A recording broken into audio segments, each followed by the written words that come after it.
एक औरत लिखती हैं कि एक मोहतरम भाई ने मेरी पोस्ट पर सवाल किया कि आप इतनी नेक बनना चाहती हैं तो फेसबुक पर क्या लेने आई हो। जरूरी नहीं था कि ऐसे फजूल सवाल का जवाब दिया जाए, लेकिन ख्याल आया कि शायद बहुत से मोहतरम अहबाब के दिमाग में यही सवाल आता हो जब मेरी पोस्टें देखते हैं।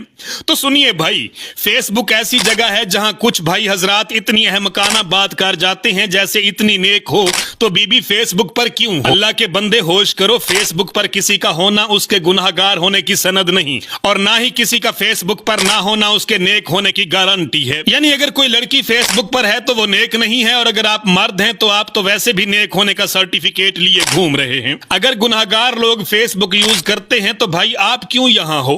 और रही बात फेसबुक की, तो अगर ये बुरी जगह है तो याद रखो इस दुनिया से ज्यादा बुरी जगह कोई और नहीं।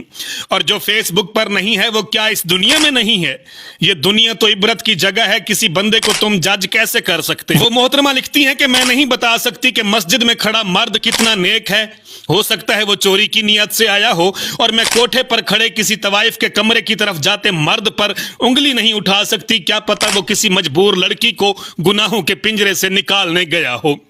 और हमारे यहाँ कुछ भाई ऐसे नैरो माइंडेड होते हैं कि कहते हैं कि शादी उससे करूंगा जो फेसबुक इस्तेमाल नहीं करती हो। ऐसे भाइयों से बस इतना कहूंगी कि पहले खुद कोई मयार बनाओ, फिर मयारी बातें करना। खुद तो नमाज नहीं पढ़ते और तवक्को करते हैं कि बीवी नमाजी हो। अल्लाह पाक सब बेहतर जानता है, उसके फैसलों में मुदाखलत ना करें और दूसरों की खामियों से ज्यादा अपने आमाल को दुरुस्त करें। नाजरीन, किसी को ये बात बुरी लगी हो तो माफी चाहता हूं, लेकिन जब मैंने पढ़ी मुझे ये बात अच्छी लगी तो मैंने सोचा कि क्यों ना ये बात अपने बहन भाइयों तक पहुंचाई जाए, ताकि उनके दिल में भी अगर कुछ इस तरह की बातें हों तो वो खुद की और अपने मुआशरे की इस्लाह कर सके। मेरा पैगाम है मोहब्बत जहां तक पहुंचे। काशी बलोच को इजाजत दीजिए। अल्लाह हाफिज। पाकिस्तान हमेशा जिंदाबाद।